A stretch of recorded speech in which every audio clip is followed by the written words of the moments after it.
Dr. Kim Tae-ho pressed his face against the small window of the shuttle. Stars stretched out in all directions, but one thing caught his eye more than anything else. A massive space station hung in the darkness like a giant metal flower. Its arms spread out in perfect circles, each one bigger than any city on Earth. "First time seeing the council station?" asked Ambassador Park Min-ji from the seat next to him. She was a tall woman with kind eyes, but Tae-ho could see worry lines on her face. "Yes," Tae-ho said. "It's much bigger than the pictures showed." Min-ji nodded. "Wait until you see the inside." 12 different alien species built that station together. Each section follows their own style of building. The shuttle moved closer to the station. Tae-ho could see other ships coming and going. Some looked like giant crystals that sparkled in the starlight. Others seemed to be made of flowing metal that changed shape as he watched. One ship looked like it was made of pure light. "Are you nervous?" Min-ji asked. Tae-ho thought about it. "A little. We've been watching these aliens for 50 years, but this is the first time we're meeting them as equals." "Well, hopefully as equals," Min-ji said with a small laugh. "Some of them still think we're too young to join their club." The shuttle docked with a soft bump. Tae-ho gathered his papers and followed Min-ji through the airlock. The moment they stepped inside the station, Tae-ho knew he was somewhere special. The walls curved high above them, covered in patterns that seemed to move when he wasn't looking directly at them. Strange music played from hidden speakers. The air smelled like flowers he had never seen before. Aliens walked past them in the wide hallway, some floating, some crawling, some moving in ways that made no sense to human eyes. "Stay close," Min-ji said. "The council chamber is this way." They walked for 10 minutes through hallways that branched off in every direction. Tae-ho saw shops selling things he couldn't identify, restaurants with foods that glowed different colors, and meeting rooms where aliens spoke in languages that sounded like singing or clicking or rushing water. Finally, they reached 2 massive doors that were at least 50 feet tall. Strange symbols were carved deep into the metal. Tae-ho stopped walking. "What is it?" Min-ji asked. Tae-ho stared at the symbols. Something about them felt familiar, but he couldn't say why. He had studied dozens of alien languages in preparation for this trip. But these symbols were different. "Older somehow. Nothing," he said. "Just looking." The doors opened without a sound. Inside, the council chamber was even more amazing than the hallways. The room was shaped like a bowl, with seats arranged in circles that went down toward a center stage. Each section was built for a different type of alien. Some seats were filled with water. Others glowed with heat. Some areas seemed to have no gravity at all. Hundreds of aliens filled the seats. Tae-ho had seen pictures of most of them, but seeing them in person was different. The Vorthak looked like giant lizards covered in gold scales. The Netherians were living crystals that changed color as they moved. The Zephirites looked like clouds of gas held together in glass suits. At the center of the room stood a raised platform. A Vorthak female waited there, wearing robes that sparkled with tiny lights. Her golden scales caught the light from above, making her look like she was made of fire. "That's High Curator Velthara," Min-ji whispered. "She speaks for the Vorthak Empire. They're the most powerful group in the council." Min-ji led Tae-ho down to the center platform. As they walked, the noise in the chamber grew quieter. By the time they reached the platform, the room was silent. Hundreds of alien eyes watched them. Velthara looked down at the 2 humans. Her reptile eyes were cold and bright. When she spoke, her voice was deep and rich, but Tae-ho could hear the dislike in it. "So," she said, "these are the humans who think they deserve to join the Galactic Council." Clicks and whistles came from the alien audience. Tae-ho's translator device told him these were sounds of amusement. Min-ji stepped forward. "High Curator Velthara, members of the Council, we come before you today to request membership in the galactic community. Humanity has much to offer." "Much to offer?" Velthara repeated. The question sounded more like an insult. "Your species has existed for what? A few thousand years? We have ruled the galaxy for over 10,000 years. What could babies like you possibly teach us?" More clicking and whistling came from the audience. Some aliens flashed lights in patterns that Tae-ho's device said meant laughter. "We have studied your history," Velthara continued. "You fight wars over pieces of dirt. You poison your own planet. You can barely travel to your own moon without help. And now you want to sit among the stars with us?" A Netherian in the front row pulsed with bright blue light. Through his translator, Tae-ho heard its voice like the sound of breaking glass. "Perhaps we should send them back to their little world. Let them grow up for another 1,000 years.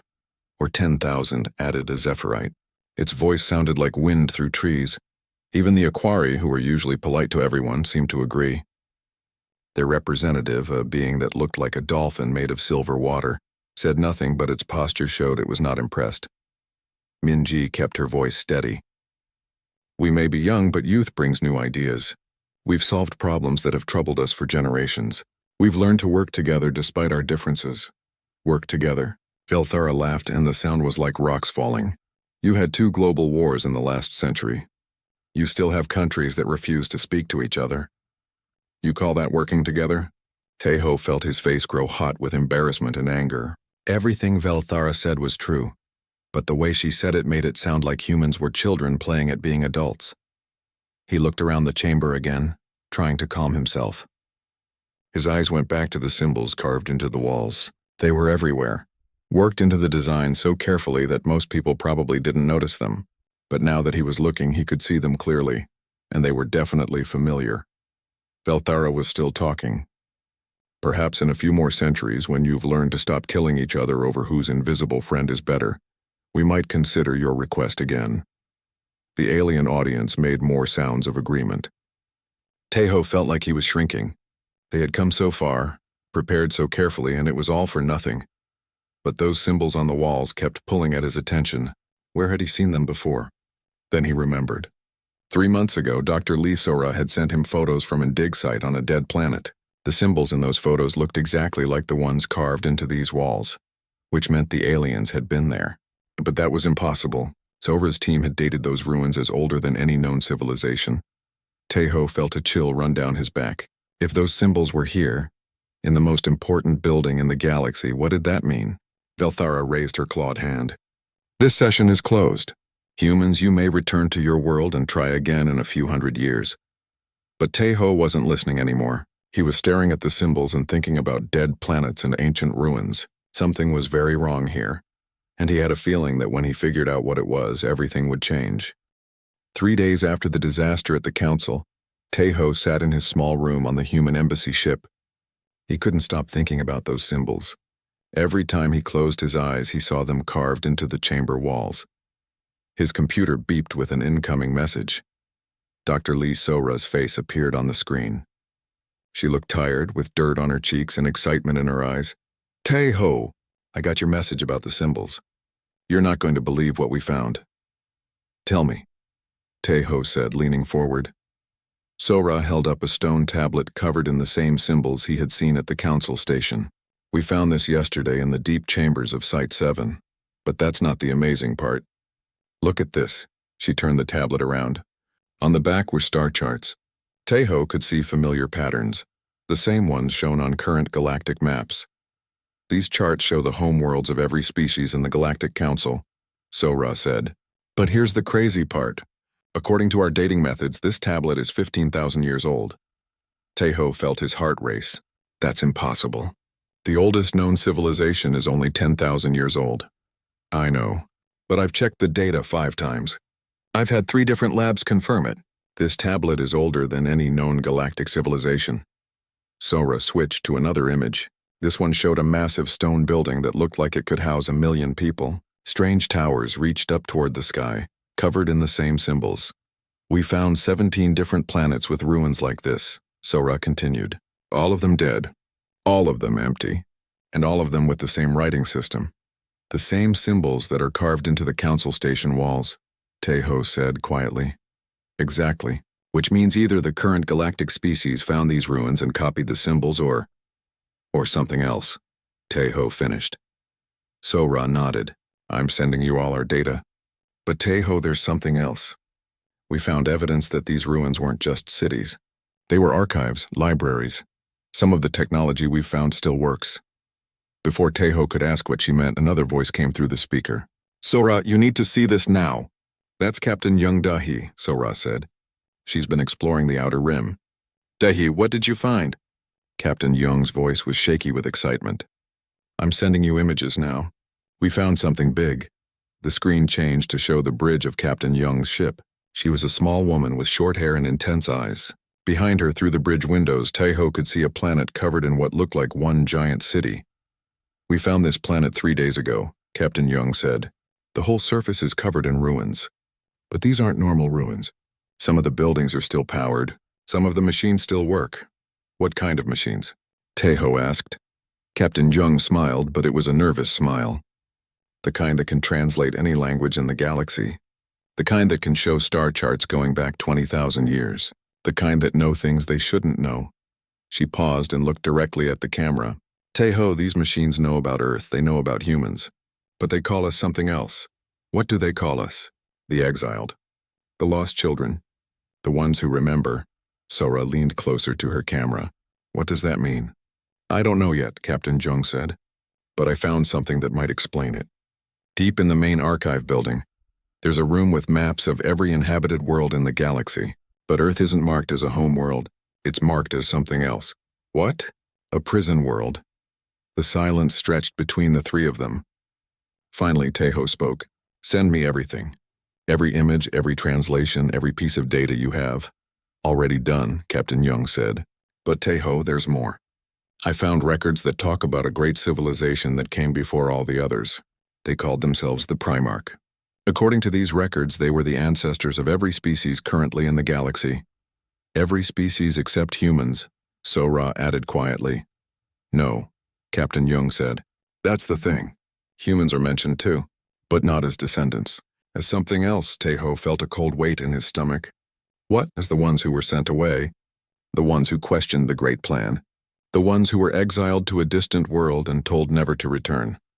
Captain Young's image flickered as her ship's systems strained to maintain the long-distance connection. Taeho, I think the reason those aliens at the council look down on us isn't because we're young. It's because somewhere deep in their genetic memory, they remember that we were the ones their ancestors threw away.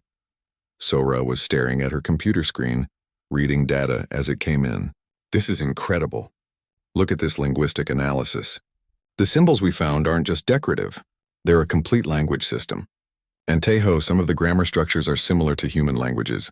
How similar? Very similar. Like they might have been related at some point in the past. Taeho stood up and started pacing his small room. Everything they were discovering painted a picture that seemed impossible, but the evidence was right there. There's something else, Captain Young said. I found genetic analysis data in the archives. It shows that all the current galactic species have common ancestors, but their genes have been changed, modified, like someone took a basic template and made different versions. Different versions for different purposes? Exactly. The Vorthak were modified for leadership and long life. The Netherians were changed to communicate through light and crystal growth. The Zephirites were altered to live in gas giant atmospheres. Sora looked up from her screen. What about humans?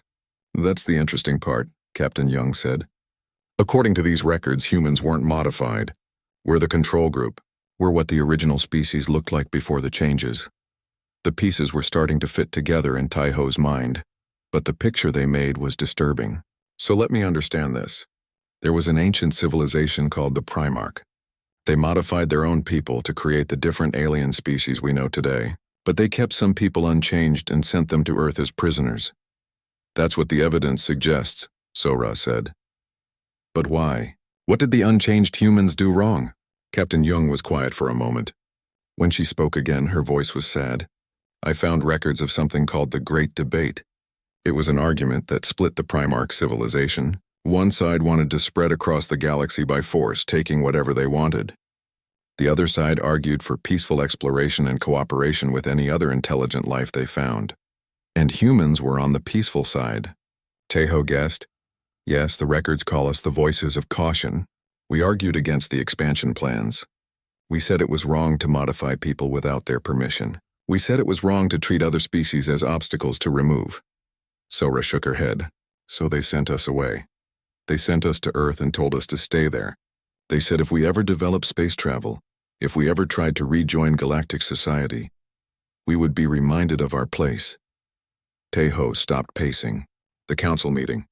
The way they treated us, it wasn't just arrogance. It was programmed behavior. What do you mean? Sora asked. I mean, somewhere in their genetic memory, they still carry the instruction to keep humans isolated, to treat us as outcasts, to make sure we never gain real power in galactic affairs. Captain Young nodded slowly. That would explain why they were so dismissive. It wasn't a conscious decision. It was genetic programming left over from 15,000 years ago. The three of them sat in silence, each thinking about what this meant. Finally, Sora spoke. What do we do with this information? Tejo looked at the images of ancient ruins, the star charts, the genetic data. An idea was forming in his mind. A dangerous, crazy idea that might just work. We go back to the council, he said. They already rejected us, Sora pointed out. They rejected us when they thought we were young primitives begging for acceptance, Tejo said. But what if we go back as something else? What do you mean? Tejo smiled, and for the first time in days it was a real smile. What if we go back as the voice of their ancestors? 2 weeks later, Tejo stood in the archive chamber on the dead world that Captain Young had discovered. The room was massive, with walls that stretched up into darkness.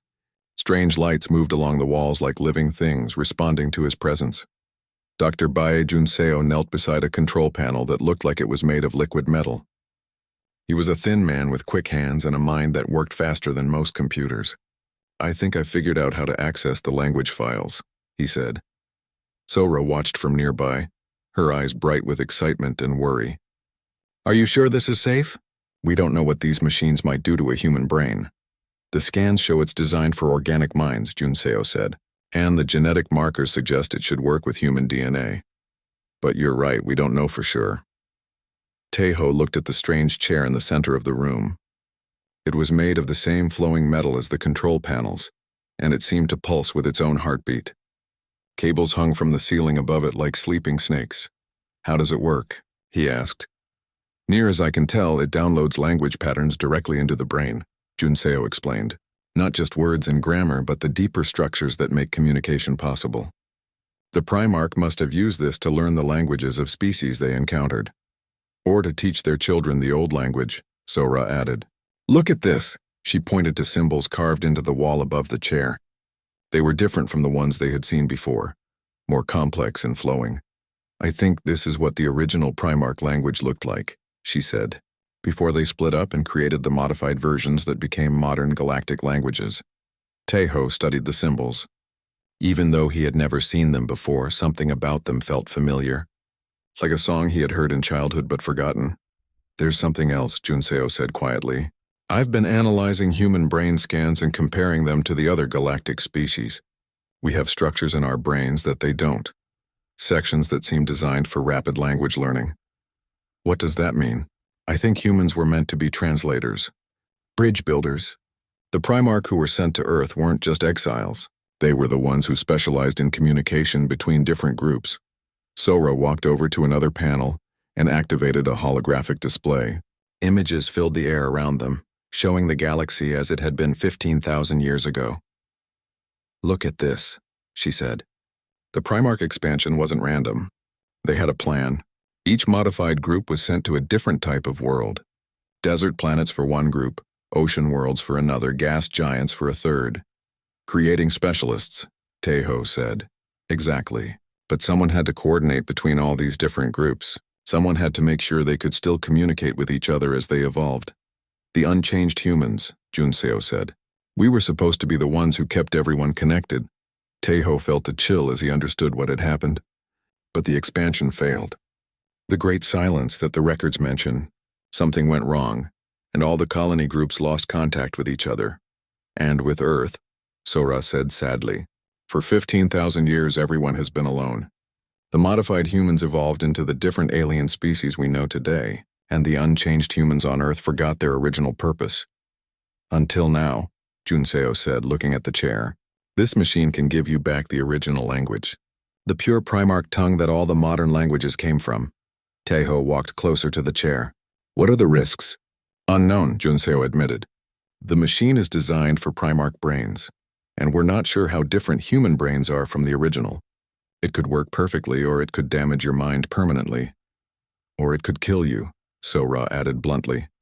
Tejo sat down in the chair. The metal was warm against his skin, and he could feel it adjusting to fit his body. We need to try. If I'm right about what this language can do, it might be our only chance to change things, and what do you mean? Sora asked. Think about it.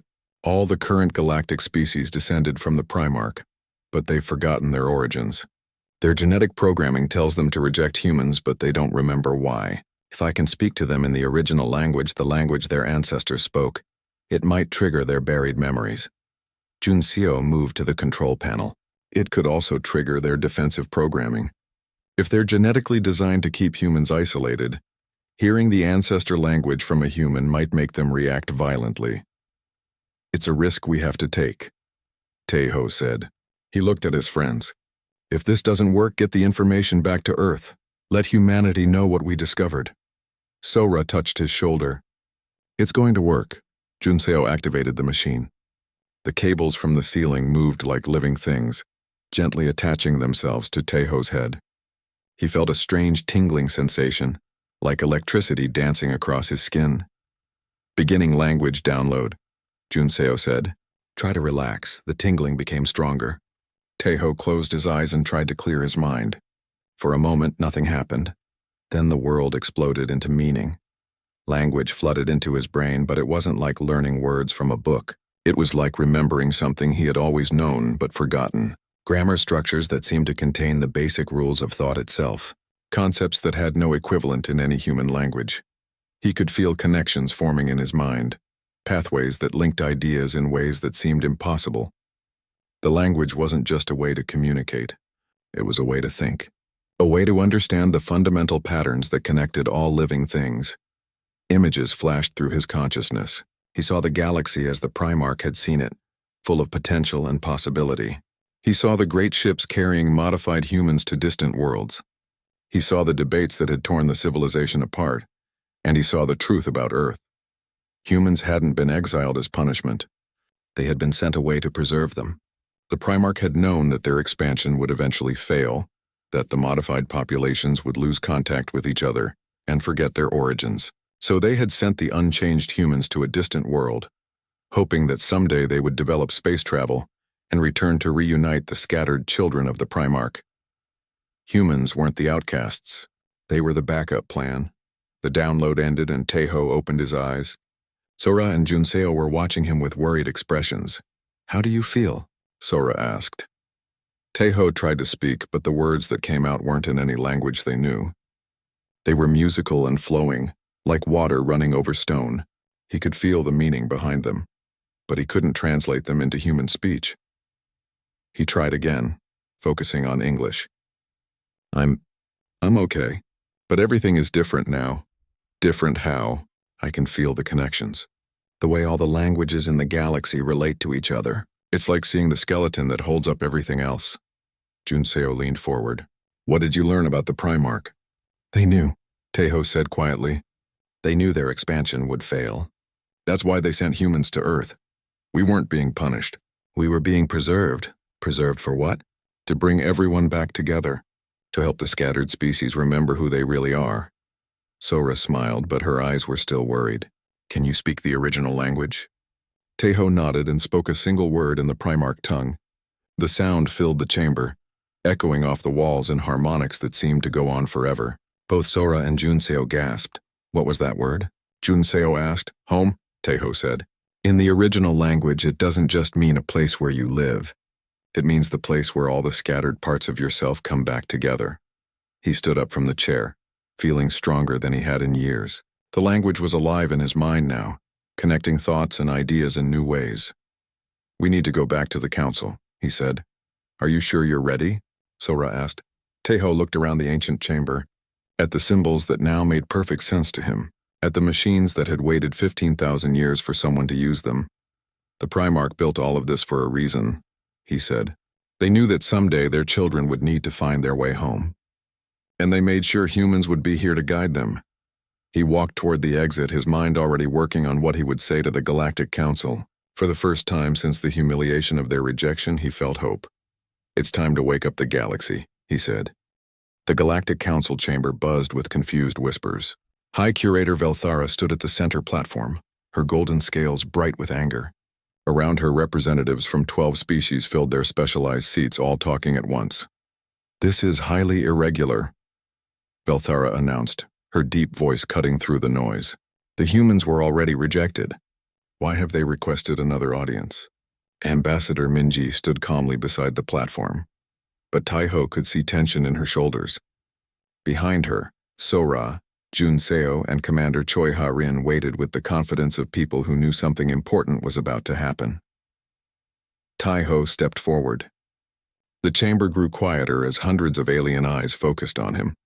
He could feel the genetic programming in their minds, the ancient instructions that told them to dismiss humans as unworthy. But he could also feel something deeper, older memories buried beneath thousands of years of forgetting. Members of the Galactic Council, he began in Standard Galactic, the common trade language. We come before you today not as supplicants but as family. Clicks and whistles of amusement came from the audience. The Netherian representative pulsed with amused blue light. Family? We share no blood with your primitive species, don't we? Taiho asked. He reached into his jacket and pulled out a small device Junseo had built. With the press of a button, holographic images filled the air above the platform. The images showed star charts, genetic analysis data, and archaeological findings from 17 dead worlds. Murmurs of confusion rippled through the chamber as the representatives recognized their own home systems marked on ancient maps. These charts are 15,000 years old, Taiho said. They show the original colonization plans of a species called the Primarch. Perhaps you've heard of them? The chamber fell completely silent. Velthara's reptilian eyes narrowed. The Primarch are myths. Legends told by ignorant primitives, are they? Taiho switched to another holographic display. This one showed the ruins Sora had discovered, with the same symbols that decorated the council chamber walls. Then why are there symbols carved into the walls of your most sacred building? He could see confusion spreading through the audience. Some representatives were looking at the walls as if seeing the symbols for the first time. Others were checking data on their personal devices, trying to understand what they were seeing. This proves nothing, Velthara said, but her voice lacked its earlier confidence. Ancient symbols could have been copied by anyone. Could they? Taiho asked. He took a deep breath and spoke a single word in the original Primarch language. The effect was immediate and devastating. Every alien in the chamber froze as if they had been struck by lightning. Velthara staggered backward, her clawed hands reaching for her head. The Netherian representative's crystal body flashed through a dozen colors in rapid sequence. The Zephyrite delegate's gaseous form swirled in agitation. What? What did you just say? Velthara whispered. I said children, Taiho replied in Standard Galactic. But in the language your ancestors spoke before they modified you and sent you to distant worlds. He could see the genetic memories stirring in their minds. Ancestral knowledge fighting to surface after millennia of suppression. Some representatives were holding their heads as if in pain. Others were staring at him with expressions of wonder and fear. Impossible, Velthara said, but she was swaying on her feet. Humans are primitives. You have no connection to the ancient ones. We have the deepest connection of all, Taiho said. He spoke another phrase in the Primarch language, and this time several aliens in the audience cried out as buried memories surfaced. We are the unchanged, he continued in Standard Galactic. We are what your ancestors looked like before they modified themselves to survive on different worlds. We are the control group, the backup plan, the ones who were meant to bring you all home when the time was right. Velthara was clutching the edge of the platform now, her breathing heavy and rapid. No, you were exiled. Sent away for questioning the great plan. Yes, Taiho said gently. We questioned the plan because we believed there was a better way. We argued for cooperation instead of conquest. We said it was wrong to force change on unwilling people, and for that we were sent to a distant world to wait. Wait for what? The question came from the Aquari representative, whose silver form was trembling with suppressed emotion. For you to need us again. Taiho spoke another phrase in the ancient language, and this time he felt the genetic locks in their minds beginning to break open. For you to remember who you really are. He switched back to the Primarch tongue completely now, speaking the words that had been sleeping in human genetic memory for 15,000 years. As he spoke, the effect on the alien representatives became more dramatic. Velthara collapsed to her knees as memories flooded back. She was no longer seeing Taiho as a primitive human, but as something else entirely. The genetic programming that had told her to reject humans was crumbling as older, deeper programming awakened. Orthakari, she whispered, using the ancient name of her people. We were the seekers of truth sent to explore the dark matter mysteries. The Netherian representative's crystal body sang with harmonics of recognition. Nethiaran, crystal cultivators, we transformed dead worlds into gardens of living light. One by one, the other species began to remember. The Zephirites recalled being called Zephianus, the sky dancers who learned to live in the heart of gas giants. The Aquari remembered their true name, Akumaresh, the deep swimmers who mapped the ocean worlds.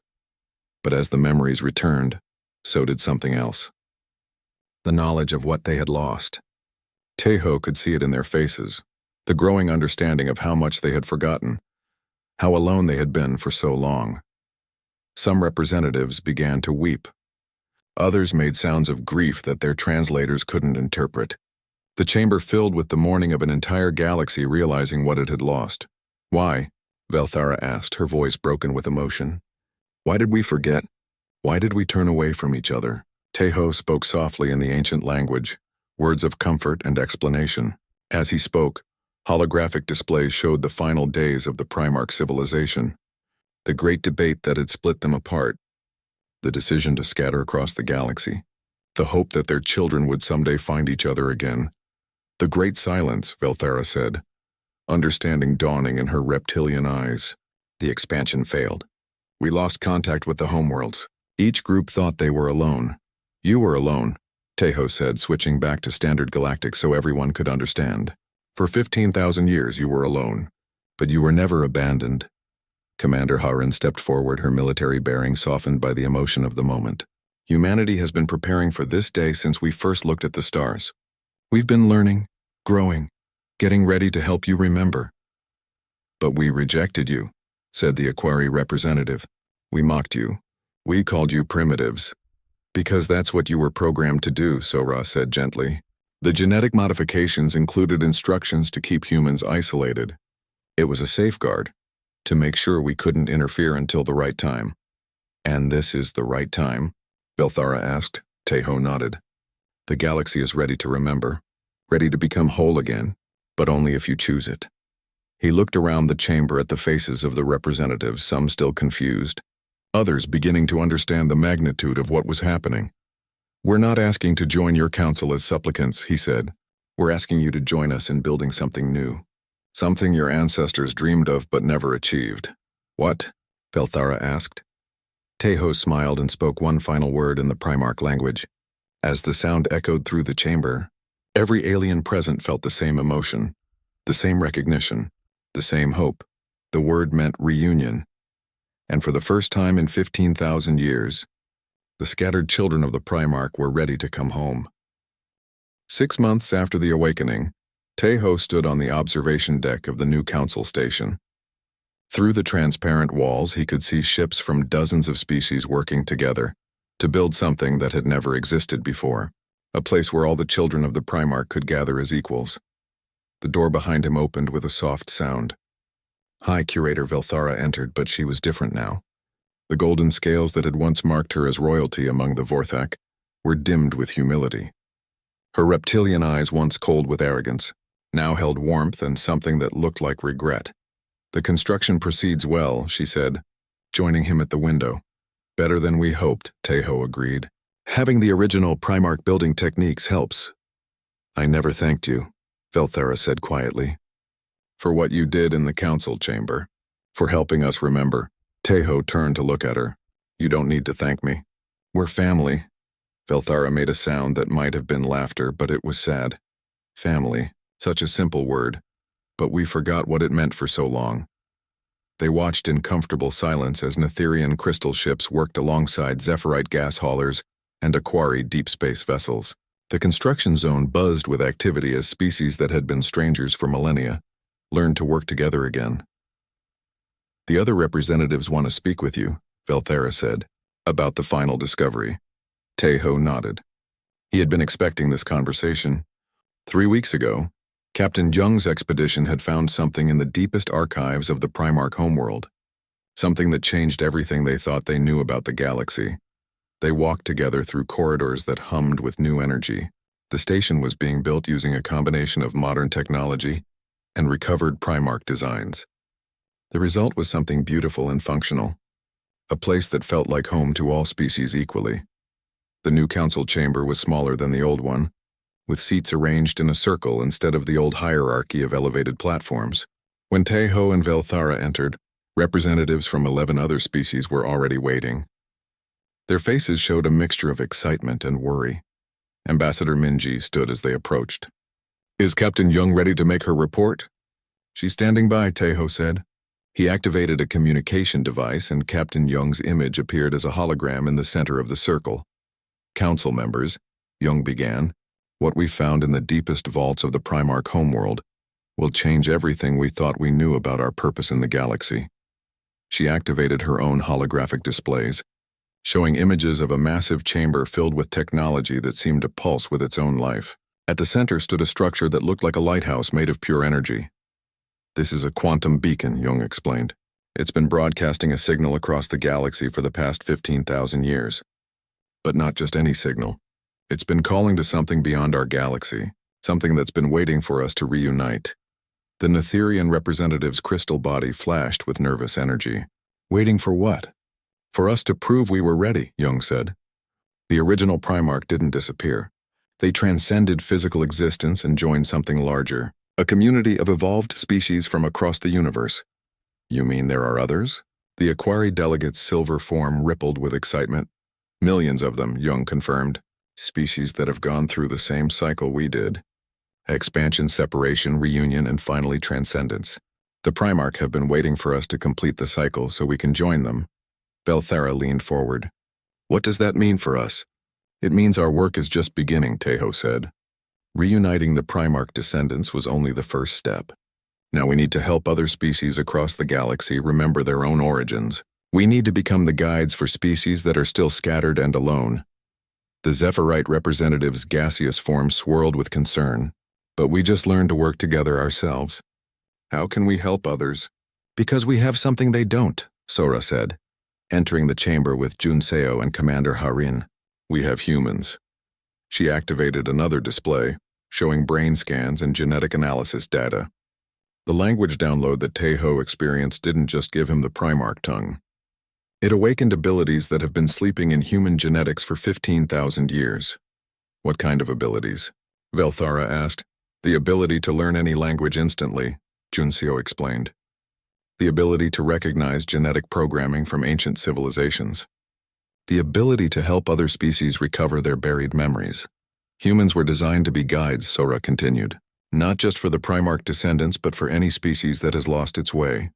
We're the bridge builders, the memory keepers, the ones who help scattered families find each other again." Commander Harin stepped forward. 3 days ago, we received our first request for help. A species called the Kethmori found some ancient ruins on their homeworld. The symbols look familiar. She showed images of stone carvings that were clearly related to Primarch script, but different enough to suggest a separate lineage. "We think they might be descendants of another ancient civilization," Harin said, "one that went through the same cycle of expansion and separation. They've been alone for even longer than we were." Tejo felt excitement building in his chest. This was what they had been working toward, what the Primarch had planned for so long ago. Not just the reunion of one scattered family, but the healing of an entire galaxy. "How many other species might be out there?" the Aquari representative asked. "Unknown," Young said from her holographic display. "But the quantum beacon has been detecting response signals from dozens of locations across the galaxy. Every time we help another species remember, more signals appear. It's like waking up a sleeping giant," Velthara said softly. "Every reunion makes the next one possible." Tejo looked around the circle at the faces of beings who had been enemies 6 months ago, and were now family. "Are we ready for this? To become guides for the entire galaxy?" The answers came in a dozen different languages, but they all meant the same thing. "Yes." "Then let's begin," Tejo said. As the meeting broke up and the representatives returned to their ships, Tejo remained in the chamber with Velthara. Outside the windows, the construction of the new station continued, but now it looked different to him. Not just a place for one species group to gather, but a prototype for something much larger. "Tejo," Velthara said, using the ancient Primarch words for deep respect. "In my language, your language, there is a phrase. Vashtai Morden color. Welcome home, lost children," Tejo translated. "Yes. But I think it means more than that now. What do you mean? Velthara looked out at the ships working together, at the species that had learned to trust each other again. I think it means welcome home, guides of the lost. Before Tejo could respond, alarms began sounding throughout the station. But these weren't danger alarms. They were the signals that meant the quantum beacon had detected something new. Captain Zheng's voice came over the communication system, filled with excitement. Council members, you need to see this. The beacon just received a response signal from beyond the galactic rim. Something is coming our way. Tejo and Velthara looked at each other, then rushed to the observation deck. In the distance, barely visible even with the station's powerful sensors, a ship was approaching. But it wasn't like any ship they had ever seen. It seemed to be made of light itself, shifting and flowing like liquid starfire. The Primarch, Velthara whispered. As they watched, the ship grew larger, and they could see that it wasn't alone. Behind it came others, dozens of them, each one different but all sharing the same quality of transcendent beauty. They're coming home, Tejo said. No, Velthara corrected him, and her voice was filled with joy and understanding. They're coming to welcome us home. The first ship reached the station and stopped, hovering peacefully near the construction zone. As Tejo watched, a message appeared in the air before him, written in letters of pure light. The words were in the ancient Primarch language, but their meaning was clear. Well done, children. The galaxy is ready to remember. Let us help you guide the others home. Tejo smiled as he realized that humanity's greatest adventure was just beginning.